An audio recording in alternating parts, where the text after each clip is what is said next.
Last week, if you were here, you may remember we were studying Cleopas and the road to Emmaus. We were thinking about the disciples processing the trauma of witnessing Jesus' horrific death, the atmosphere of fear in Jerusalem, and the rumors that Jesus was alive. This week, we're focusing on Peter. Peter was big and bold, friendly, approachable, kind, strong, headstrong, and it was Peter who was really recognized as the leader of the disciples. The kind of act first, think later type. But it was Peter who had recognized and understood first who Jesus was. You maybe remember the story when Jesus was saying, "Who do the people think that I am?" And they were suggesting perhaps Elijah, one of the prophets. And Jesus had said, "Who do you say that I am?" And it was Peter who said, "You are the Messiah, Son of the living God." And Jesus had replied, "You will be Peter the rock on which I build my church." So, in our reading today, we have Peter and the disciples still dealing with the trauma of recent days. A week later, how are they getting on? So, Jesus himself had told Peter and the disciples in advance that he was going to die and rise again, so they had some element of preparation. Peter had seen for himself the empty tomb. He'd heard accounts from the women, first on the scene, that said they had seen Jesus alive. He was there when Cleopas came back into Jerusalem full of joy at having met the risen Christ. He had been present when Jesus himself came among the disciples, and again when Jesus reappeared specifically to confront Thomas. So it was beginning to dawn on him what the truth was. But Peter still had his own personal burden to deal with. Tension was running high in the days before Jesus' arrest, and the disciples were having an argument. It's recorded a few times in the Gospels that the disciples had arguments. They seemed to work okay as a team, but getting 12 people always to get on with each other is not going to happen. They were having an argument about which of them was the greatest. And Peter was trying to keep the peace, trying to keep them all together. And in this argument, Peter declared, "Lord, I am ready to go with you to prison and to death." And Jesus had answered, "Before the cock crows 3 times, you will have denied 3 times that you even know me." I'm going to read that little bit from Luke. I know it's going back in the Easter story, but it's relevant to what we're looking at today. It was just Jesus had been arrested, taken off into the temple courts. They arrested Jesus and took him away into the house of the high priest, and Peter followed at a distance. The rest had run away. It was only Peter who had the courage to follow. A fire had been lit in the center of the courtyard, and Peter joined those who were sitting round it.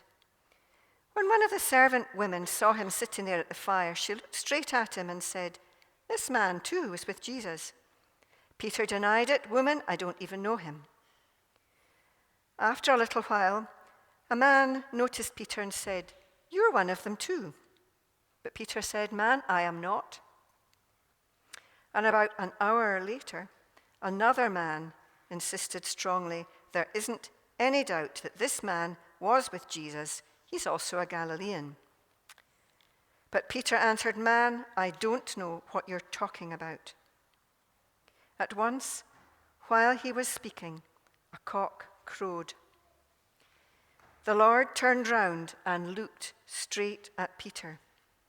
And Peter remembered that the Lord had said to him, "Before the cock crows tonight, you will say 3 times that you do not know me." Peter went out and wept bitterly. Had he shared any of this with anyone? Of course, we don't know. The Bible doesn't tell us. But this incident happened in the midst of what was going on with Jesus' crucifixion. And it doesn't take much imagination to suspect that perhaps he had kept it to himself. He was on his own at the time. Perhaps no one else except Jesus knew about his massive betrayal. So we come to today's reading. Peter says, "I'm going fishing." And these other disciples, who were all also fishermen, said, "We're coming too." Perhaps it was a chance just to do something that felt a bit normal. I don't think they were going back to work. I don't think they were planning a business venture. They just needed some fresh air on their own. 7 friends together in a boat. I suspect of the 12 disciples who often argued, these 7 were a group of close friends. So, night fishing in the cool, fresh air. Let's imagine their conversation. I think they probably did try fishing, but I don't think they were trying very hard. Remember, when we were out in the boat with Jesus and a storm got up and he was sound asleep, one word from him and the storm subsided. Remember the other storm? We were on our own and Jesus walked towards us on the water. And Peter, you jumped in and started walking towards him. I remember the first time I met Jesus. We'd been out in the boat all night, caught nothing, bit like tonight. And this preacher man sent us back out to the deep water. You remember? We caught so many fish, we had to get your boat to help us. That was the day we knew we had to follow him. Fishers of men, that's what he said we would be. Perhaps for the first time, Peter felt he could share with trusted friends what he had done and how awful he was feeling. There's something special about a bonfire on a beach. When I was thinking about it, I was taken back 50 years or so to an experience at a Scripture Union summer camp on the island of Arran. My sister and I used to go every year to the same camp, spending a week in a tent. On the last night of camp, we always went down to the beach and had our final worship session together round a big bonfire. Singing, prayers, time of great worship. It felt magical, and for many of the girls, it was their first encounter with the risen Lord. And after the bonfire, when we went back up to the field, the senior campers were allowed to sleep outside under the stars. That kind of spiritual experience never leaves you. So, here we have our fishermen coming back to shore with an empty boat. Someone on the shore suggests they throw the net out on the other side. They might have thought, this has happened before. Massive haul. We're told specifically how many fish there were, and I don't know why, and I don't know if the number meant anything, but it was a big haul. Peter dragged the net ashore himself, and the net was unbroken. That breakfast on the beach with the risen Christ must have been wonderful. A comfort and a reassuring time spent together with Jesus. But Jesus knew that Peter needed more. Peter believed in the risen Christ, but he no longer believed in himself. I'm going to read the next part of the story, continuing from where Anne left off. After they'd eaten, Jesus said to Simon Peter, "Simon, son of John, do you love me more than these others do?" "Yes, Lord," he answered, "you know that I love you." Jesus said to him, "Take care of my lambs."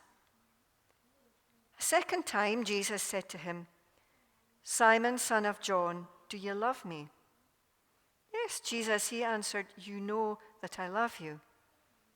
Jesus said to him, "Take care of my sheep." A third time, Jesus said, "Simon, son of John, do you love me?" Peter was sad because Jesus asked him the third time, "Do you love me?" So he said to him, "Lord, you know everything. You know that I love you." Jesus said to him, "Take care of my sheep."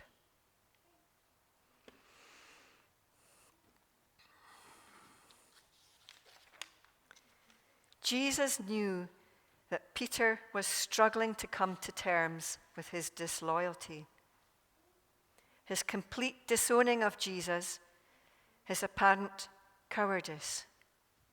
He knew Peter. He knew Peter would no longer feel he could ever be Peter the rock. So Jesus takes him aside and asks him 3 times, "Do you love me?" "Feed my sheep. Feed my lambs. Take care of the flock." It was absolute forgiveness and reconciliation. This was Peter's own personal encounter with the risen Lord. You are the rock. You're not perfect. You never will be. I have work you need to do for me. I will give you the strength and equip you for the tasks ahead if you follow me. And this message is still true for us. How often do we let Jesus down and need forgiveness? Are we sometimes tempted to think we're not any use to God? But if we follow him, he will forgive us, guide us, strengthen us, and equip us.